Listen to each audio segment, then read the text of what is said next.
Ever since I started this channel, Fletcher Destroyer Ships, I've been looking forward to getting around to this particular ship, and it happens to be the ship that this class of destroyer is named for, the USS Fletcher.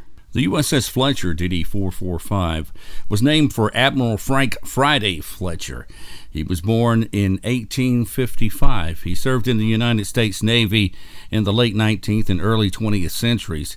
He was awarded the Medal of Honor for his actions as commander of Navy forces at the Battle of Veracruz, Mexico, during the conflict that took place at that port city between April 21st and November 23rd of 1914. He was also the uncle of Frank Jack Fletcher, another U.S. Navy admiral who also received the Medal of Honor for actions at Veracruz, and who commanded American naval forces at the battles of the Coral Sea, Midway, and the Eastern Solomons. Admiral Fletcher passed away on November the 28th of 1928. The USS Fletcher was launched alongside the USS Radford at Federal Shipbuilding and Dry Dock Company in Kearney, New Jersey on the 3rd of May in 1942.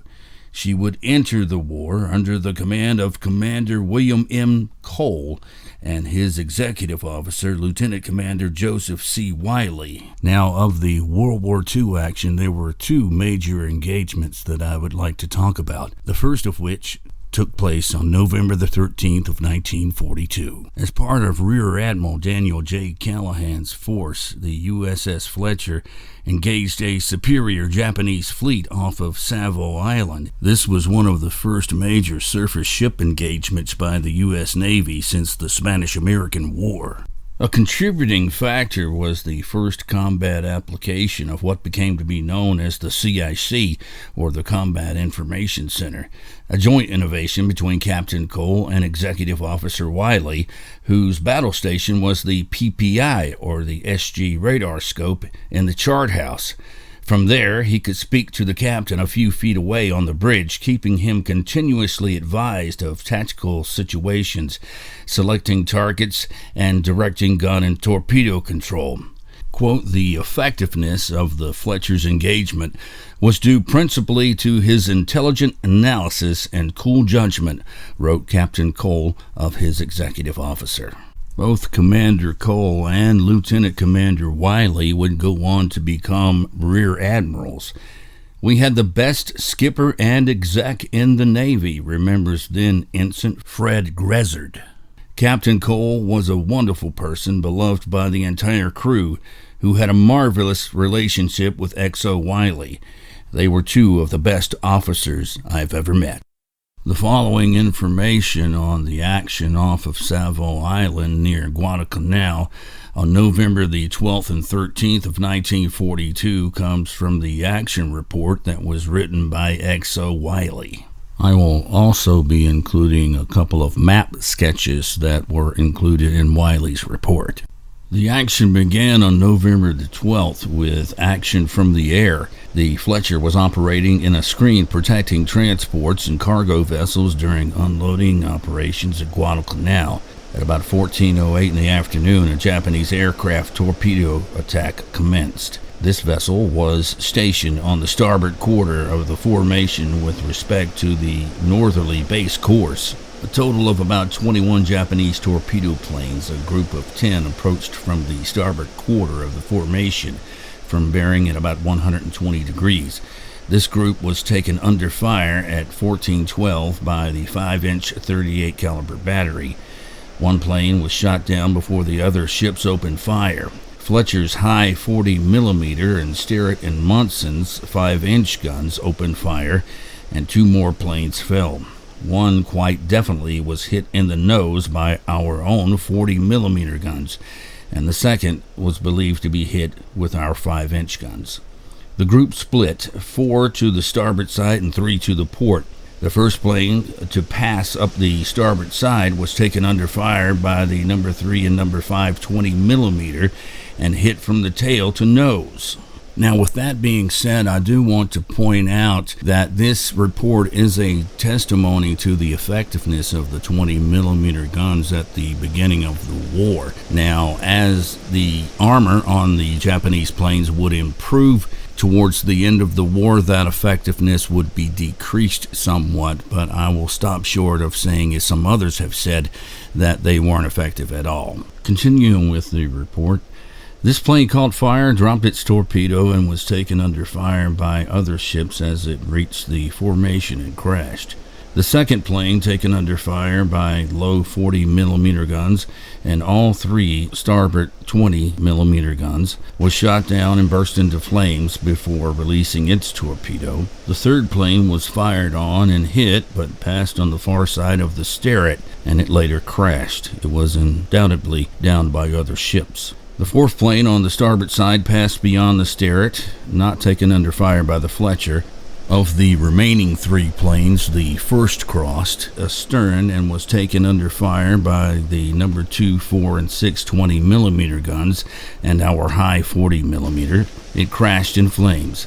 The second plane was on the port side and hit by the number 4, number 6 20-millimeter. It dropped its torpedo, apparently towards the Helena, and finally flew off smoking to crash into flames on the beach.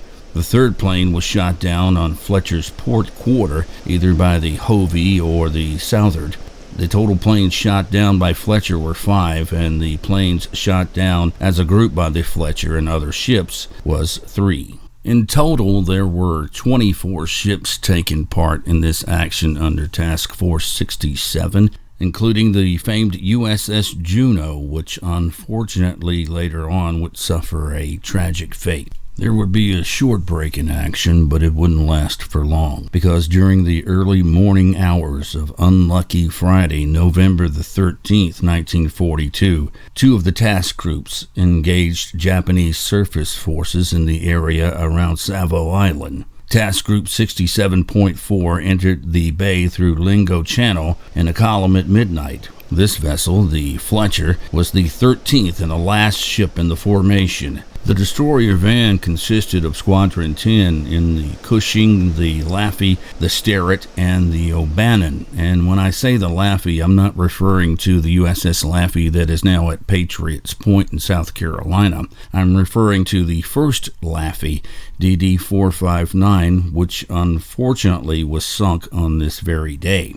The report continues with, the main body consisted of COM Task Group 64.2 in the Atlanta and the Task Group 67.4 being led by the San Francisco. Also in the group were the Portland, the Helena, and the Juno, as well as destroyers from Squadron 12, the Aaron Ward, the Barton, the Munson, and of course the Fletcher.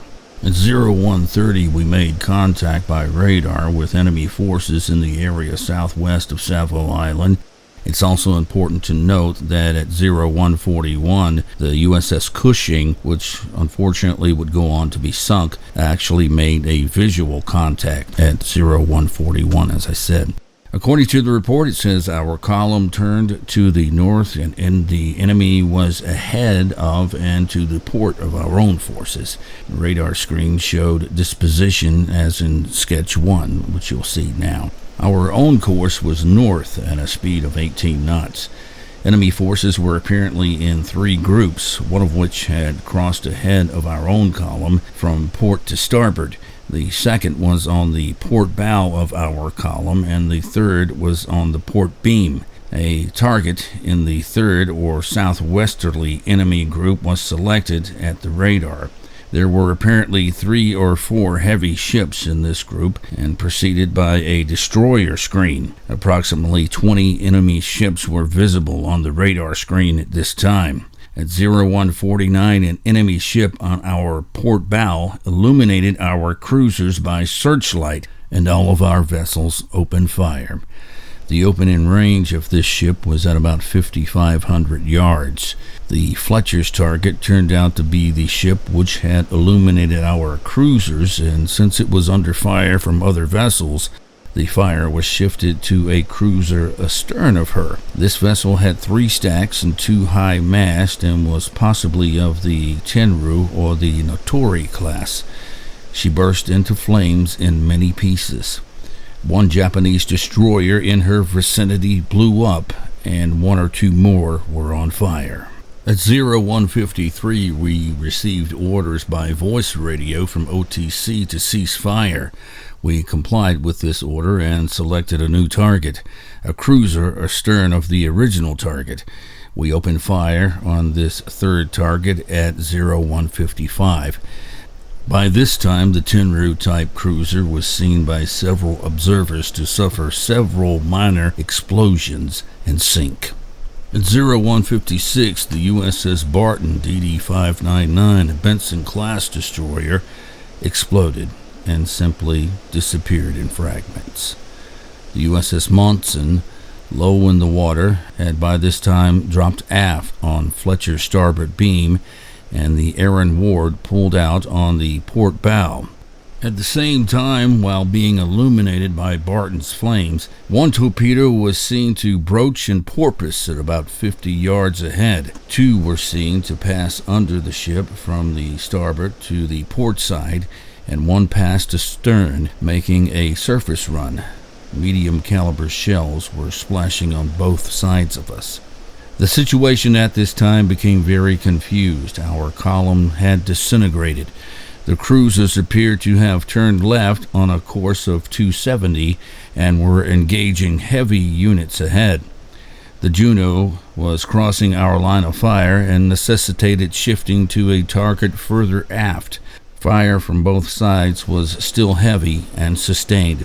At this stage, the radar screen appeared approximately as shown in Sketch 3.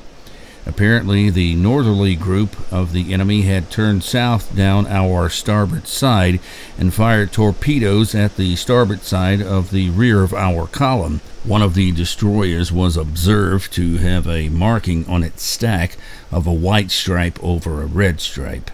Our 5-inch guns continued to fire all during the preceding events with unknown results. 2 or 3 men are reasonably sure they saw a medium-sized ship catch fire in several places, but with all the chaos, there is no coherent information. The Fletcher was then turned hard left by backing up the port engine and proceeded at maximum speed and threaded through the remainder of enemy dispositions, firing at random. We commenced making smoke and retired to the south-southwest at about 6,000 yards. We started to turn right to return and deliver a torpedo attack when a large ship was seen emerging from the melee. She was northeast of the Fletcher at this time and moving to the right on a southerly or southeasterly course. About this time, the general firing became sporadic, seeming to consist of individual duels. At 0205, we turned south at 35 knots to round up ahead of the enemy.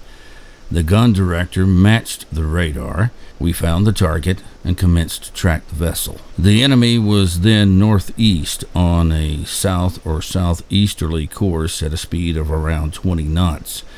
The Fletcher gradually drew ahead to position about 3 miles on her starboard bow. At 0221, the target had slowed to around 17 knots and was on course of 070. The Fletcher came left to a course of 030 to reach a firing position. The enemy ship was at this time firing major caliber guns with white tracers at a fairly high range to the north. This fire was being returned by several minor caliber ships, possible also enemy. This was about the only gun action then taking place. At 0222, we slowed to 15 knots, and when the target was on a bearing of 273, at a distance of around 7,300 yards, we fired a half salvo of 5 torpedoes, previously set for a 36-knot run. At 0223, we fired the second half salvo of 5 torpedoes using a new solution, which was almost identical with the previous data. About 6 minutes later, a series of 2 or 3 low horizontal flashes were seen at the target. A series of increasingly large explosions took place in her, followed by continuous burning, and about 20 or 30 minutes later she blew up and completely disintegrated. And with that, I have to say that there were no large Japanese ships that were actually sunk that night. There were several that were badly damaged, and the battleship, the Hiei, was sunk, or finished off rather, after being badly damaged the next day by American aircraft. It is more likely that the ship that they saw go down that night was the Japanese destroyer, the Akatsuki, which indeed was sunk at about that time. Now, I don't mean to dispute the words of the executive officer, but when it's 2:30 in the morning and you're in the middle of the ocean, things can get misidentified. But what I feel is significant about this engagement is that it is the only time that at least I can think of that U.S. destroyers were engaged in and actually scored several hits during surface action. That is, of course, other than the battle off of Samar during the Philippines campaign. In another significant event that took place later on the following year, in fact, it was on February the 11th of 1943, when at 15:04 the Fletcher was proceeding on a course of 150 to investigate a smoke bomb that had been dropped by a plane that was launched from the USS Helena. At 15:27, she made a sound contact sharp on the bow at a distance of 2,900 yards. At 15:32, she dropped the depth charge pattern. At 15:37, two large underwater explosions were heard. And then at 15:39, a large oil slick and an air bubble broke the surface in the area where the depth charges had been launched. At 15:43, a violent explosion. And then at 15:44, the Fletcher dropped three more 600-pound charges in the center of the diesel oil area. Suddenly, there was a very large oil slick and numerous pieces of freshly cut wooden wreckage, cork, and other gear. Although the USS Fletcher was not officially credited with this kill until much later, it is now established that the sub that she sank was most likely the Japanese submarine I-18. Well, that's going to do it for this episode on the USS Fletcher DD-445. I hope you have enjoyed it, and I hope you'll join us for our next episode of Fletcher Destroyer Ships. Until then, this is Sam the History Man saying, see you later.